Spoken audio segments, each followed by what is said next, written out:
गुरु उत्सव, इस उत्सव का नाम दंडोत्सव है। इस संबंध में कथा आती है कि इनके गुरुदेव श्री श्यामानंद जी श्री वृंदावन में जब वास करते थे तो नित्य प्रति सेवा कुंज में सोहनी लगाते थे। सोहनी लगाना हमारे ब्रज की बहुत बड़ी उपासना है, जिसे साधारण भाषा में कहते हैं झाड़ू लगाना, तो यहां सोहनी लगाना कहते हैं। तो रोज सेवा कुंज में सोहनी लगाते थे। सेवा कुंज में प्रिया प्रीतम नित्य विहार करते हैं तो इनको एक अपार सुख मिलता कि मेरे श्यामा श्याम यहां विहार करते, मुझे सोहनी सेवा का सौभाग्य मिला, मैं उनकी दासी हूं। बाहर वो सोहनी लगाते समय बड़े गौर से वो एक एक लता के नीचे एक एक चरण चिन्ह को देखते, कहीं प्रियालाल के चरण चिन्ह तो नहीं है, कहीं किसी लता के नीचे प्रियालाल विराजमान तो नहीं हुई। प्रियालाल के चरण चिन्हों के कभी कभी इनको दर्शन हो जाते तो बड़े भाव में मगन हो जाते। कभी कभी युगल चरणारविंद के दर्शन होते। कैसे पहचान होती कि ये प्रियालाल के चरण चिन्ह? क्योंकि प्रियालाल के चरण में 19 चिन्ह हैं, चरण चिन्ह। सबके साधारण चरण ऐसे, प्रियालाल के चरणों में चरण चिन्ह हैं, उनको देखकर पहचान होती ये युगल सरकार के चरण चिन्ह हैं। बड़े भाव में मगन हो जाते सोहनी लगाते हुए। सेवा कुंज में सोहनी सेवा करते।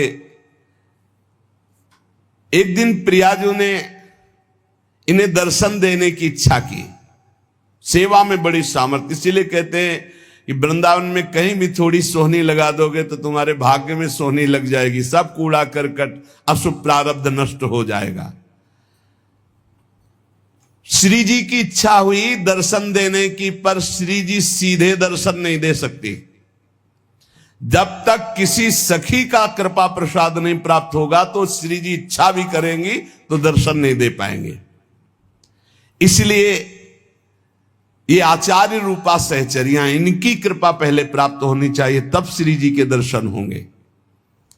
नहीं, श्री जी के दर्शन की एक मर्यादा है, बिना सखी के दर्शन के, बिना सखी अनुग्रह के श्री जी का दर्शन। इच्छा हुई श्री जी के दर्शन की तो डायरेक्ट आकर के दर्शन नहीं दिया। अनुग्रहमयी श्री जी ने पहले सखी की अनुकूलता हो, सखी दर्शन दे, तब दर्शन का विधान बने। एक दिन श्री जी ने जानबूझकर अपने श्री चरण का एक नूपुर छोड़ दिया सेवा कुंज में। अब प्रातः काल श्री श्यामानंद जी सोहनी लगाते थे तो जे ही लगाया तो देखा बड़ा कीमती अद्भुत नूपुर, बड़ा आनंद मिल रहा है। विचार किया किसी नवविवाहिता का होगा, ढूंढने आएगी, दे देंगे। तो अपने अचला की छोर में संत है, बांध कर अपने माथे पे रख के साफा बांध के सोहनी लगाने लगे। सोच रहे थे किसी की बेटी या किसी की नवविवाहिता बहू का ही है, क्योंकि बहुत खोजने आएगा तो देंगे। श्री जी ने अपने आभूषण श्री ललिता जी से कहा कि संभाल करके मंगला के आभूषण रखो। तो उनमें कहा, प्यारी जू आपके एक श्री चरण का नूपुर तो है ही नहीं। जानबूझ के श्री जी ने गिराया था, क्योंकि जब तक सखी कृपा नहीं होगी तब तक श्री जी दर्शन नहीं देंगे। जाओ देखो सेवा कुंज में किसी लता के नीचे कहीं अरज कर तो नहीं गिर गया। ललिता जी ने खोज प्रारंभ की तो देखा श्री श्यामानंद जी वयोवृद्ध सोहनी लगा रहे हैं। राधा राधा सोहनी लगा रहे। ललिता जी ने विचार किया, मैं अपने स्वरूप से जाकर के इनसे मांगूंगी तो अच्छा नहीं रहेगा। तो साधारण वेश में गई और कहने लगी कि बाबा यहां सोहनी लगाते नूपुर तो नहीं मिला, यदि मिला हो तो मुझे दे दीजिए। तुम्हारा तो नूपुर नहीं हो सकता, क्योंकि साधारण वेश में ललिता जी थी। अब मेरा नहीं, मेरी बहू का है। लाओ। नहीं, ऐसे तो मैं नहीं दूंगा। तुम्हारी बहू का है तो पहले वो चरण दिखावें जिसमें वो नूपुर बंधा है, और ठीक हमारे जैसा नूपुर है कि नहीं वो, अगर है अभी दे दूंगा, अगर नहीं दिखाया नहीं दूंगा। अंदर आनंद हो रहा है कि इस नूपुर में कुछ तो है, क्योंकि इसकी खोज हुई है और ये जो हमसे बात कर रहे हैं बड़ा अपार आनंद मिल रहा है, पर ये अपने वेश को छुपाए हुए ये दिव्य है, कोई साधारण नहीं। अरे नाय बाबा तू मुझे दे दे, नहीं नहीं मैं आपको दे दूं। और थोड़ी देर बाद जिस बहू का गिरा है या जिस बेटी का गिरा है वो आके बोले कि मेरा नूपुर, तो हम तुम्हें कहां खोजेंगे? नहीं, हम तभी देंगे जब दूसरे चरण का नूपुर पहना के, तब हमें वो नूपुर वहां, तो ये नूपुर ले उनके चरण में बांध दो। बहुत हट किया ललिता जी ने, नहीं दिया। तब जाकर श्री जी से बात की तो श्री जी ने कहा सखी अब तो हम ही को चलना होगा, क्योंकि वो बहुत जिद किए हैं और श्री जी दर्शन देना चाहती थी, इसलिए ये लीला की। और सखी देखिए रोज मेरी कुंज की सेवा सोहनी सेवा करता है, चलो इसको निहाल करते हैं। देखो कैसी हमारी करुणामयी स्वामिनी, देखो नूपुर भी मिल जाएगा और रोज सोहनी सेवा करता है तो इसका फल भी उसको मिल जाएगा, मेरे दर्शन हो जाएंगे। श्री जी उतावली है दर्शन देने के लिए, इसलिए हमारी स्वामिनी जैसा स्वभाव किसका, सहज स्वभाव पर्यो नवल किशोरी जू को मृदुता दयालुता कृपालुता की राशि है, स्वयं दर्शन का विधान बनाती, अपने नूपुर छोड़ दिए। श्री जी ललिता जी के साथ आई। ललिता जी ने कहा देखो इनके चरणों की तरफ देखो, वो नूपुर है ना, ऐसा है ना नूपुर, उतारे देख, हाँ। साष्टांग चरणों में लौट गए, श्री जी की करुणा देखी, इशारा किया मैं बांधू। श्री जी ने श्री जी के चरणों में नूपुर बांधा और श्री जी ने वरद हस्त श्यामानंद महाप्रभु के मस्तक पर, क्या सौभाग्य। ये कथाएं नहीं है, यही की सत्य घटनाएं हैं। ये घर है श्री जी का घर, ऐसा न समझो किसी युग की कोई हम कथा कह रहे हैं, ये घर है श्री जी का प्यारे। यहां आज भी श्री जी, कैसे तुम्हें हम बताए, बस वाणी की सामर्थ्य नहीं, कहा कहो एक जीव सखीरी बात की बात बात।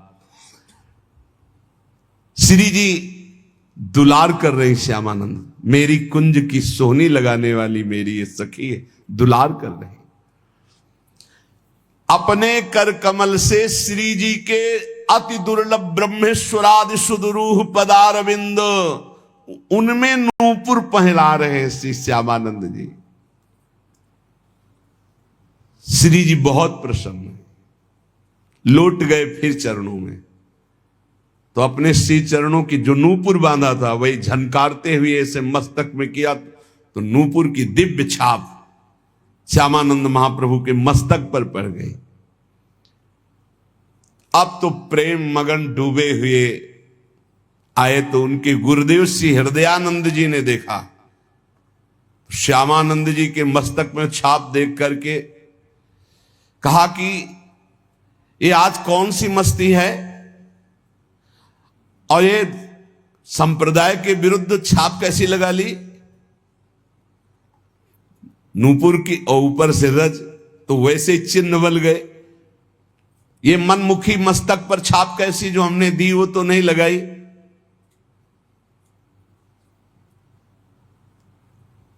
अब उन्होंने जानबूझकर थोड़ी, ये तो श्री जी का कृपा प्रसाद प्राप्त हुआ था। उन्होंने कहा कि ये मनमुखी छाप गुरुदेव नहीं है, ये इष्ट देव ने छाप लगाई है। डांट करके कहा नहीं नहीं, ऐसा लगता है, देखो ध्यान से समझने की बात है कि भला श्री जी ऐसे कैसे, देखो बड़े यहां रहस्य की बात है। यदि दैन्य होकर आप भगवत आराधना में हो तो गुरु को भी पता नहीं लग सकता, ऐसी शिष्य की ऊंचाई हो सकती है। शिष्य की ऐसी ऊंचाई हो सकती कि गुरु को भी पता नहीं लग सकता। ध्यान रखो, बड़ा विचित्र एक खेल है। दैन्यता से नाभाजी सेवा में लगे हैं, तो अग्रदेवाचार्य की जहां स्थिति मानसिक सेवा में, वहां वो तो विचार में लगे, वो पंखा से हटा दिया जो जहाज डूब रहा था सेवक का, उसको। कितना बड़ा महान ये बात है। शिष्य की मानसिक स्थिति गुरु को पता हो, ये कोई बड़ी बात नहीं, लेकिन गुरु की मानसिक स्थिति में शिष्य का प्रवेश हो जाना, ये बहुत बड़ी बात है। हृदयानंद जी ने सोचा ये बहाना बना रहा है, डांट कर का इसे शीघ्र धो डालो, जो आज्ञा। श्यामानंद जी ने बहुत धोया, रगड़ रगड़ के, छाप नहीं छूटी। श्री जी की लगाई हुई चिदानंद छाप कैसे छूट सकती। हृदयानंद जी ने तो यह अर्थ लगाया कि इन्होंने ठीक से धोया नहीं, अतः स्वयं बोले इधर आओ, और रगड़ रगड़ के इतना घसा कि मस्तक से रक्त निकलने लगा, पर छाप नहीं छूटी। तब वो सहम गए और कहा सत्य, श्री जी की छाप लगाई हुई है। तो उनका हां गुरुदेव। उनका धन्य है, तुम्हारा जीवन धन्य है। विश्वास हो गया कि श्री जी ने तुम्हें स्वीकार कर लिया है। जो वैष्णव जन और सब थे बोले धन्य है। पर हृदयानंद जी ने कहा कि फिर भी हम ये मानेंगे कि तुमने हमारे तिलक की जगह छाप लगाई, इसलिए अपराध है। इसलिए हम वैष्णव समाज में दंड निर्धारित करेंगे।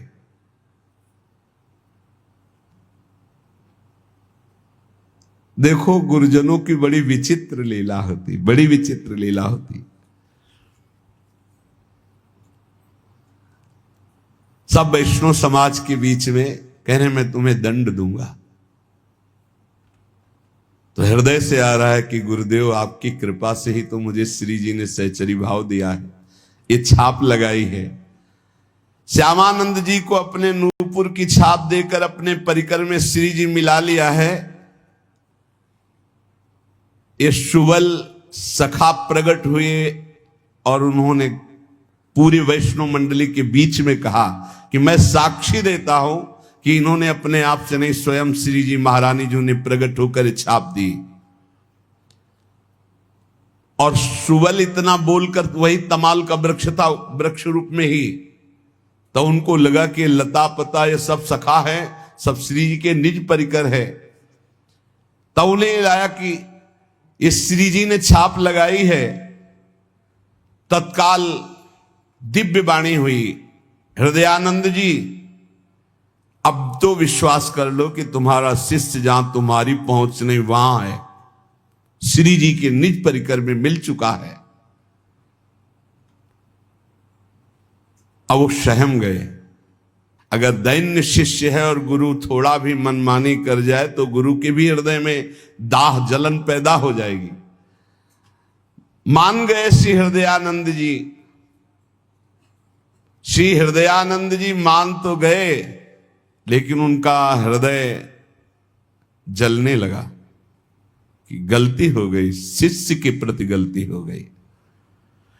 वैष्णव ने कहा कि देखो हृदयानंद जी, आपने हम सबको एकत्रित किया था श्यामानंद जी को दंड देने के लिए, लेकिन आज हम आपके ऊपर दंड लगा रहे हैं क्योंकि आपने गलत किया। अपने शिष्य के माथे को इतना रगड़ा, रक्त प्रवाह, और वो कह रहे श्री जी ने किया, फिर भी आप नहीं मान रहे। तो तमाल वृक्ष से सुबल सखा प्रकट होकर के साक्षी दिया। तो अब ये दिव्य है जो वाणी आपके अंदर आकर विश्वास दिलाई, तो अब हम आपको क्षमा नहीं करेंगे। इसके प्रायश्चित में 12 दिन तक आपको संतों को प्रसाद पवाना होगा, अखंड 12 दिन कीर्तन चलेगा, भगवत चर्चा चलेगी। ये दंड है आपको। तो उस दिन से दंडोत्सव मनाया जाने लगा हृदयानंद जी के। श्यामानंद जी तत्काल समस्त वैष्णवों के समक्ष खड़े होकर हाथ जोड़कर कहा कि गुरुदेव को जो ये दंड शब्द कहा गया है ये मैं स्वीकार करता हूं, आज से ये दंडोत्सव मैं करूंगा। मेरे अहोभाग्य है, शायद गुरुदेव यही करवाना चाहते थे इसीलिए ऐसा बोले। देखो शिष्य में अब भी गुरु के प्रति दोष नहीं आ रहा। बलिहारी इसीलिए तो महापुरुषों के पावन चरित्र हमें शिक्षा देते हैं। वैष्णवों ने कहा धन्य है, धन्य है, धन्य है श्यामानंद जी, धन्य है तुम्हारी गुरु भक्ति। और संतों ने स्वीकृति दे दी। श्यामानंद जी बड़े उत्साह से 12 दिन तक उत्सव मनाते। यद्यपि वो एक बार के लिए दंड था, पर उसे प्रतिवर्ष मनाने लगे। और वही रसिक मुरारी के गुरुदेव है श्यामानंद जी, तो अब रसिक मुरारी वही दंडोत्सव मनाते।